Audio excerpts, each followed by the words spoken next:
मित्रों, अभिवादन स्वीकार करिए विनोद सिल्ला का।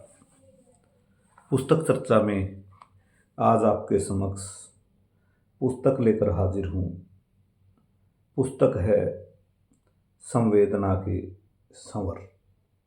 संवेदना के संवर, जिसके लघु कविताकार हैं बलदेव राज भारती। यह पुस्तक लघु कविता संग्रह है जिसका प्रकाशन आनंद कला मंच भिवानी है। इसमें 116 पृष्ठ हैं। इन 116 पृष्ठों में 100 लघु कविताएं हैं। 200 रुपये इस पुस्तक का मूल्य है। और बलदेव राज भारतीय जी गांव असगरपुर, जिला यमुनानगर के वासी हैं। यह पुस्तक इन्होंने अपने समस्त गुरुजनों को समर्पित की है, जिनसे विभिन्न क्लासों में विभिन्न समय में इन्होंने शिक्षा ग्रहण की। उन तमाम गुरुजनों को यह पुस्तक संवेदना के संवर लघु कविता संग्रह समर्पित की है।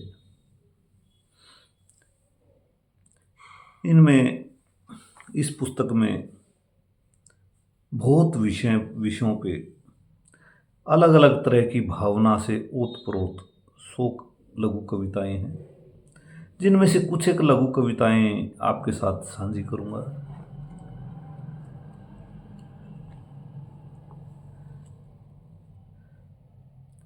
कुछ लघु कविताएं इन्होंने एक छोटी बच्ची को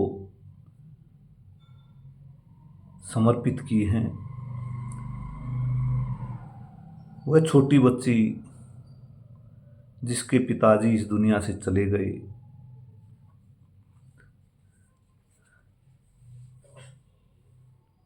एक लघु कविता है पापा के नाम से।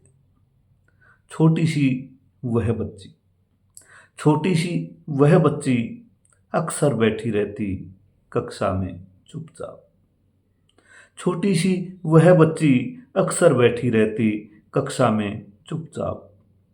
पूछने पर पापा का नाम, पूछने पर पापा का नाम करने लगी विलाप। पापा नहीं है अब उसके, पापा नहीं है अब उसके, उनका हो गया देहांत। माँ ही है उस माँ उसकी, माँ ही है माँ उसकी, और माँ ही है तात, माँ ही है तात।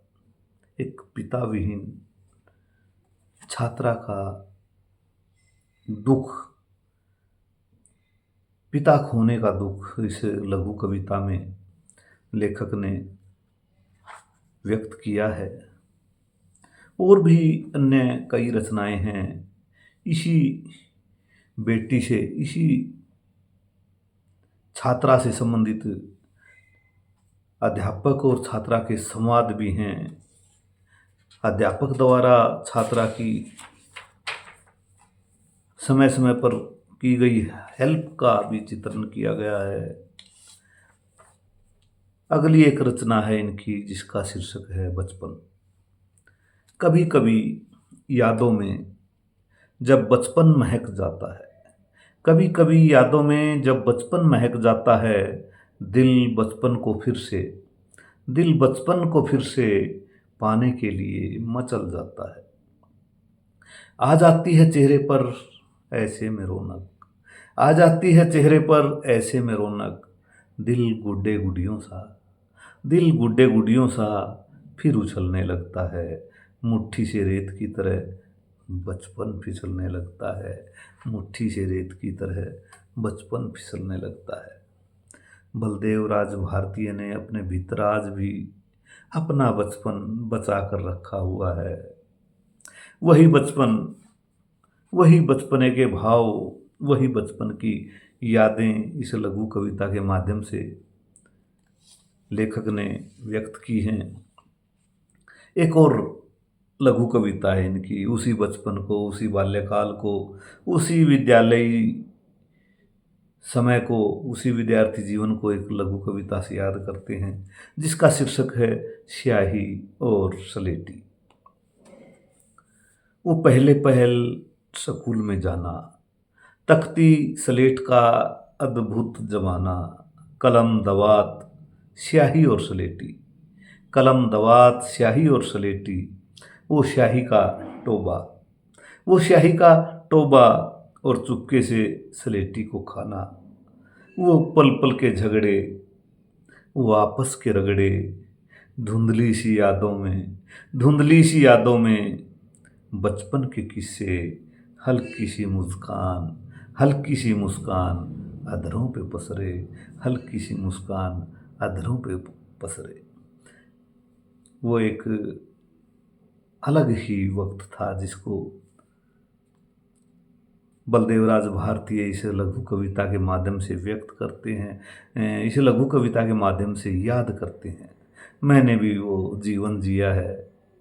वो एक पूरी संस्कृति थी जो विलुप्त हो गई, तख्ती विलुप्त हो गई, स्लेट विलुप्त हो गई, कलम दवात स्याही सलेटी टोबा, टोबा भी विलुप्त हो गया। बचपन में जब स्याही नहीं होती थी, बड़ी मिन्नतें करते थे अपने मित्र के साथ, एक टोबा उधारा दे दे भाई। और मित्र भी जब तक उसका टोबा वापस न लौटाया जाता था, तब तक वो भी पीछा नहीं छोड़ता था, याद दिलाता था कि तूने एक टोबा उधारा लिया है। अब बीते हुए समय को याद किया है। एक इनकी लघु कविता है संविधान की वेदना। मैं परेशान हूँ, मैं परेशान हूँ, इसलिए नहीं कि मैं संविधान हूँ। मैं परेशान हूँ इसलिए नहीं कि मैं संविधान हूँ, बल्कि इसलिए कि जो मेरे अनुसार चलने की, जो मेरे अनुसार चलने की कसमें खाते हैं, जो मेरे अनुसार चलने की कसमें खाते हैं, वो ही मुझे अपनी उंगलियों पर नचाते हैं, वो ही मुझे अपनी उंगलियों पर नचाते हैं। परेशान हूँ, परेशान हूँ, हाँ मैं इसीलिए परेशान हूँ, हाँ मैं इसीलिए परेशान हूँ। इस बेहतरीन लघु कविता के माध्यम से निरंकुश होती सत्ता, निरंकुश होते सियासतदानों पर कड़ा प्रहार किया है लेखक ने, जो संविधान की कसम खाकर संविधान की ही अवहेलना करते हैं। बहुत सुंदर रचना है इनकी, बहुत सुंदर। अगली रचना है लिबास। समय की परतें, समय की परतें मन और तन पर छोड़ती हैं अपनी छाप, समय की परतें मन और तन पर छोड़ती हैं अपनी छाप।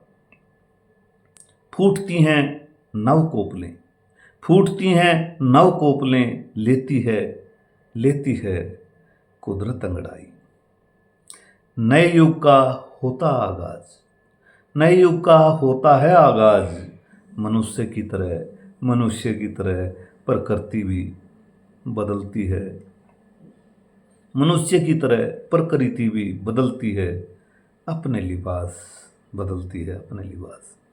बहुत सुंदर रचना है। समय की परतें मन और तन पर छोड़ती हैं अपनी छाप, बिल्कुल छोड़ती हैं, जैसे ये समय की छाप ही थी जो मन पर परत बनकर जमी हुई थी, जो लेखक ने पिछली लघु कविता में तख्ती स्लेट बत्ती कलम दवात स्याही का चर्चा किया है। जब कुदरत अंगड़ाई लेती है तो नई कोपलें फूटती हैं, नए युग का आगाज होता है, ये लेखक का मानना है। और इन नई कोपलों के साथ ही कुदरत भी बदलती है, नई लिबास। कभी पतझड़ आ जाता है, कभी बरसात का मौसम आ जाता है, कभी सावन, कभी फाल्गुन, कभी पतझड़। तो कुदरत भी बार बार अपने वस्त्र बदलती है वक्त के मुताबिक। अगली रचना जो आपके साथ साझी करूँगा मैं,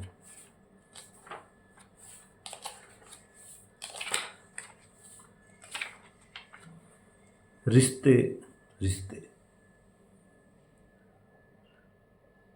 रिश्ते रिश्ते आजकल रिश्ते भी कुछ इस तरह रिसने लगे। कसौटी पर मतलब की कसौटी पर मतलब की उन्हें लोग कसने लगे। निकल जाए मतलब तो मुंह फेर लेते हैं लोग। निकल जाए मतलब तो मुंह फेर लेते हैं लोग। छल कपट कर छल कपट कर अपनों को ही घेर लेते हैं लोग। कैसे कैसे सांप समाज को डसने लगे। कैसे कैसे कैसे कैसे सांप समाज को डसने लगे। वर्तमान के हालात का सटीक चित्रण किया है लेखक ने इस लघु कविता के माध्यम से। खोखले हुए खोखले हुए रिश्ते नातों का स्वार्थपूर्ण हुए रिश्ते नातों का वर्णन किया है इस लघु कविता के माध्यम से लेखक ने। अगली रचना है इनकी भूख। भूख वह धुरी है जिसके गिर्द संसार का पहिया घूमता है। भूख रोटी की इंसान से क्या क्या नहीं करवाती। भूख दौलत की इंसान को क्या क्या नहीं दिखाती।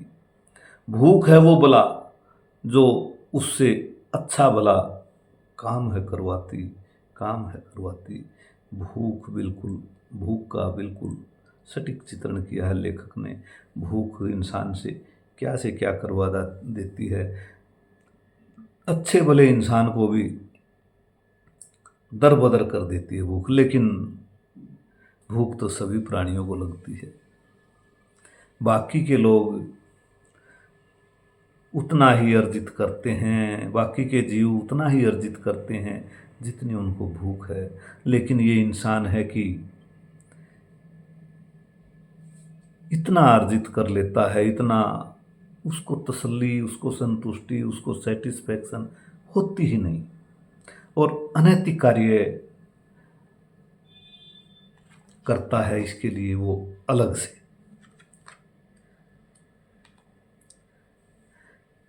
एक प्रकृति में नहाई हुई इनकी लघु कविता है जो मैं आपके समक्ष जिसका पाठ करना चाहूंगा। चित्रकार। बादलों से बनती आकाश में आकृति। बादलों से बनती आकाश में आकृति जैसे एक बड़े कैनवस पर अपनी कला का प्रदर्शन कर रहा हो कोई चित्रकार। कुलाचे भरते हिरणों के झुंड और वनाधिपति बाघ कोई करने जा रहा हो उनका शिकार। मन में उठता प्रश्न यही बार बार है वो कौन महान चित्रकार।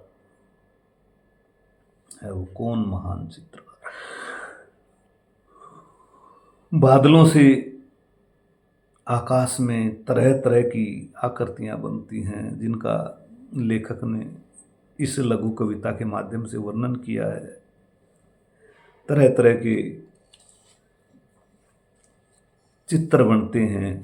बहुत सुंदर वर्णन किया है लेखक ने इस कविता के माध्यम से। अगली रचना इनकी मजदूर। मजदूर का इस दुनिया में इतना ही फसाना है। मजदूर का इस दुनिया में इतना ही फसाना है। आज यहाँ दिहाड़ी है तो कल कहीं और ठिकाना है। मेहनत के बल पर ही 2 वक्त की रोटी खाता है। मेहनत के बल पर ही 2 वक्त की रोटी खाता है। रोज की रोज कमाता है, रोज की रोज पकाता है। सही मायने में इस दुनिया को एक मजदूर ही चलाता है, एक मजदूर ही चलाता है। बिल्कुल सत्य है ये। इस दुनिया में जितने नव निर्माण हुए हैं वो सब मजदूर के हाथों से हुए हैं, लेकिन वो फिर भी अभावग्रस्त रहता है। अगली रचना इनकी आनंद पर्व। आनंद पर्व में कवि तुमने कर दिया अद्भुत काम। लेखन कार्य को तुम्हारे लगा हुआ था जाम। मित्र आनंद ने किया प्रेरित, हो गया तुम्हारा नाम। जामवंत ने जैसे शक्ति याद दिलाई हनुमान को। आनंद ने भी राह दिखाई मुझ जैसे इंसान को। अपने लेखन का वर्णन किया है। इस लघु कविता के माध्यम से लेखक इस पुस्तक के प्रकाशक आनंद प्रकाश आर्टिस्ट को याद करते हैं, जिनकी प्रेरणा से उन्होंने इस संग्रह का सृजन किया है। इन लघु कविताओं के अतिरिक्त इनकी लघु कविताओं में कहीं माँ की मजबूरी है, कहीं गरीब छात्रा की लाचारी है, कहीं ये कॉलेज को याद करते हैं, कहीं खेत खलिहान में विचरण करते हैं, कहीं निम्न वर्ग के लोगों की पीड़ा का वर्णन करते हैं। पक्षियों का कलरव, चाय, पुस्तकें, चिट्ठी, काली घटाएं, कक्षा, शिक्षक, परीक्षा, कमल, नल, गुनगुनी धूप, तितली, कर्म का महत्व और भी जाने क्या क्या है इनकी इस पुस्तक में। एक बार इनकी यह पुस्तक अवश्य पढ़िएगा, लेखक से लेकर या प्रकाशक से लेकर। बहुत सुंदर लगी मुझे इनकी रचनाएं। आज की बैठक में इतनी हाजिरी कबूल कीजिए, फिर किसी समय किसी अन्य पुस्तक के साथ आपके समक्ष हाजिर होऊंगा। इजाज़त दीजिए, विनोद सिला।